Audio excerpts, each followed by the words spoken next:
Tidak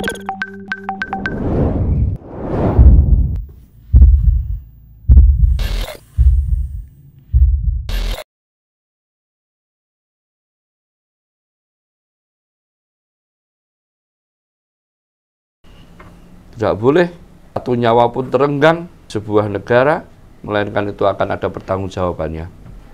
Sebagaimana Umar bin Khattab ketika mendapat terbangkai keledai, beliau menangis sambil mengatakan, demi Allah, kalau seandainya aku dihisap karena keledai mati ini, maka saya termasuk orang yang merugi. Nah, saya kira itu yang bisa kami sampaikan.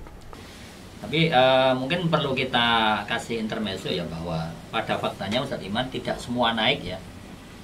Jadi kalau naiknya harga BBM berimplikasi kepada naiknya kebutuhan ataupun daya beli, tapi alhamdulillah di Indonesia tidak semuanya naik ya. Tidak naik Ustaz? Oh ada dong. Nah, justru ada yang turun. Potongan hukum Pinangki Sirna Malasari, ya kan? Jaksa Pinangki. Betul. Dari 10 tahun dikurangi menjadi 5 tahun, 1 tahun sudah bebas. Nah itu kan diantara hal yang menurut kita termasuk. Nah ini mudah-mudahan menjadi obat stres ibu tadi ya. Nah, yang kedua adalah turunnya taksiran kerugian korupsi yang dilakukan oleh Surya Darmadi. Nah, itu dari 104 triliun menjadi 105 menjadi 86. Jadi alhamdulillah di NKRI ini negara kesatuan. Tidak semuanya naik. Nah, betul. Tidak semuanya naik begitu ya. Ada yang turun, termasuk harga diri bangsa. Nah, itu. Nah, jadi yang perlu kita. Nah, itu hanya intermezzo saja ya, untuk memberikan motivasi. Alhamdulillah di negara ini kita mencintai negara ini, alhamdulillah tidak semuanya naik ya. Jadi ada yang namanya diskon hukuman untuk koruptor gitu ya. Nah, jadi mungkin bagi para koruptor itu selamat. Nah ini kaitannya dengan tadi sama Ustadz Iman. Nah maka semakin menegaskan bahwa saya kurang tahu juga ya elit-elit negara ini bagaimana. Di satu sisi tadi ya ada pejabat yang masya Allah, ya kan? Bajunya saja outfit itu 7 juta. Nah itu dan itu diviralkan juga misalnya. Itu kan di satu sisi ya ini kontradiksi kan seperti itu. Dulu orang bilang tanah kita tanah surga, ya kan? Tongkat kayu dilempar jadi tanaman, zamrud katulistiwa. Ya jadi kan seperti namanya mati di lumbung padi. Jadi ada ungkapan seperti itu kan menurut saya sangat ironis ya.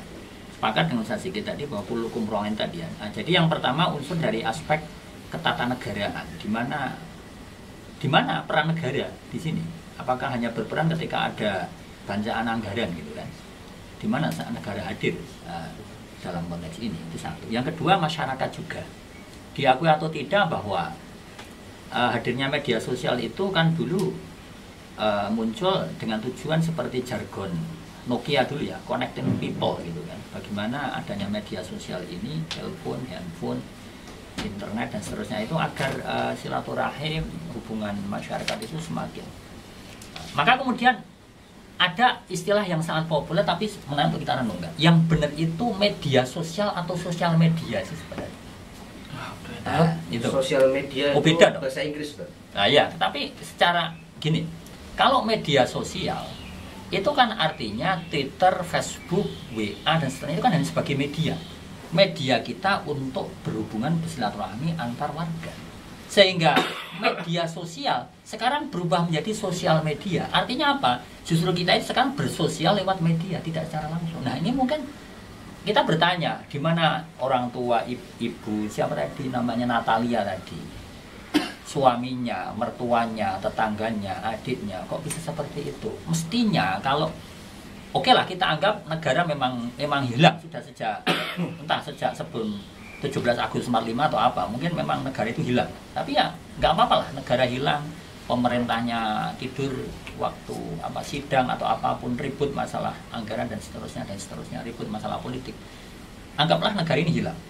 Tapi kan pastinya peran serta masyarakat mestinya nggak hilang loh, mestinya kan. Tapi kan kok bisa seperti itu.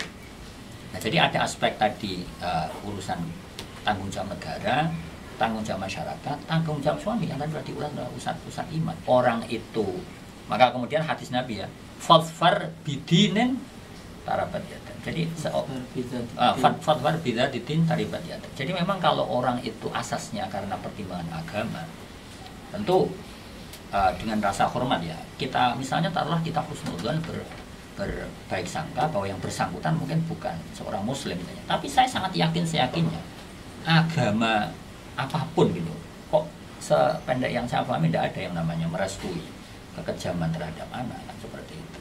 Nah sehingga sekali lagi aspek yang ketiga tadi ada aspek tanggung jawab negara, aspek tanggung jawab masyarakat, ada aspek tanggung jawab suami sebagai qawwamuna 'alan nisa, ya pemimpin rumah tangga, wa 'alal mauludi lahu rizquhunna wa kiswatuhunna, tanggung jawab suami untuk memberikan nafkah kepada istri dan anak dan seterusnya itu. Nah, termasuk juga aspek media. Kan sangat memang sebenarnya ngerinya bukan di pada peristiwa itu ya, tapi kenapa dibilangkan. Nah, kalau saya melihatkan pemirsa Al-Kalam yang dirahmati oleh Allah, kemiskinan itu kan tidak hanya terjadi era Ibu Natalia. Kemiskinan itu kan tidak zaman Nabi Adam ya. Bahkan mungkin zaman dulu itu lebih mengerikan. Kita tadi sudah disampaikan zaman Nabi itu, zaman dulu lebih begini lagi, mungkin zaman Nabi Musa, zaman Nabi Zakaria itu berapa orang meninggal karena kelaparan dan seperti itu, lebih banyak. Tapi mengapa orang zaman sekarang di tengah gegap gempita, misalnya mohon maaf ya, kita bicara alis yang seharga 16 juta, alis doang gitu kan misalnya. Kemudian tampil. Iya. Kemudian misalnya orang goyang gitu di Istana Negara, kemudian bisa memberikan rumah kepada orang tua dan seperti itu ya. Ya tentu ini ojo dibanding-banding gitu, tapi ya memang harus dibandingkan agar kita itu kemudian kok bisa fenomena seperti Ibu Natalia ini kemudian bisa muncul. Nah sehingga kesimpulannya dua hal. Yang pertama adalah di mana tanggung jawab negara, masyarakat, kemudian suaminya. Yang kedua adalah kesiapan mental bagi calon calon pengantin ya. Sangat penting bahwa jangan kemudian membuat tayangan ini tadi sama Ustaz Imad ketakutan, kekhawatiran dari calon-calon pengantin untuk menjalani kehidupan. Ada beberapa hal yang menjadi catatan untuk kita ya, dari Ustadz Imad tadi bahwa Masya Allah muda-mudi sebelum menikah tentunya harus disiapkan mental yang kuat dan rumah tangga harus dibangun atas dasar takwa, karena dia kaya, dia kecukupan, dia miskin, kalau dibangun dengan ketakwaan maka solusinya pun tidak akan menyimpang dari ketakwaan. Begitu juga dengan apa yang dipaparkan oleh Ustadz Sigit, bahwa peristiwa ini cukup banyak ya. Ada yang ranahnya publik yang tentunya menjadi tanggung jawab negara, kullu ra'in mas'ulun an ra'iyatihi. Dan tadi kita doakan mudah-mudahan pemerintah hadir dan bisa menyelesaikan masalah-masalah perekonomian seperti ini. Kemudian dalam membangun rumah tangga, seorang suami punya kewajiban untuk mendidik istrinya, mengajarkan agamanya, agar muncul istri yang solihah. Bahkan kalau seorang suami tidak mampu untuk mengajarinya, maka diberikan kesempatan untuk belajar, sehingga dalam keadaan apapun dia bisa memecahkan masalah secara koridor syariat. Baik pemirsa Al-Kalam, apapun yang dilakukan dalam tayangan ini, suami salah karena tidak memberikan tanggung jawab, dan istri pun salah karena al-ghoyah tubarul wasilah. Untuk mencapai tujuan tidak boleh menghalalkan segala cara. Mudah-mudahan bisa memberikan pencerahan kepada kita. Billahi taufiq wal hidayah, tumarridu wal inayah. Assalamualaikum warahmatullahi wabarakatuh. Waalaikumsalam warahmatullahi wabarakatuh.